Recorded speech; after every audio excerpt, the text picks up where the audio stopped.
Hi అండి. అదే song continue చేస్తున్నాను. కొంచెం జలుబు చేసింది, మీరు అడ్జస్ట్ అవుతారని అనుకుంటున్నాను, క్షమించాలని అడుగుతున్నాను.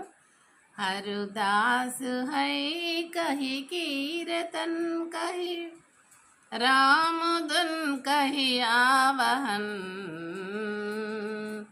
हरुदास है कही कीर्तन कही राम दुन कही आवहन विदु वेदु का है यहु सबु रचन विदु वेदु का है यहु सबु रचन तेरा भक्ति तुझको बुला रहा तेरा भक्ति तुझको बुला रहा तू ही राम है तू रहीम है तू करीम कृष्ण खुदा हुआ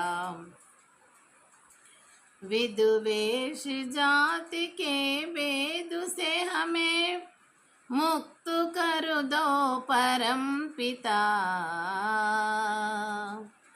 विद्वेष जाति के वेद से हमें मुक्त कर दो परम पिता तुझे देख पाही सभी में हम तुझे देख पाही सभी में हम तुझे देख पाही सभी जगह तुझे देख पाही सभी जगह तू ही राम है तू रहीम है तू करीम कृष्ण खुदा हुआ तू करीम कृष्ण खुदा हुआ तू है वाहे गुरु तू यीशु मसीह है हर नाम में तू समा रहा हर नाम में तू समा रहा థ్యాంక్ యూ అండి. మరి పిల్లలతోనైతే మరి ఆ రోజుల్లో చాలా మంచిగా పాడేదాన్ని.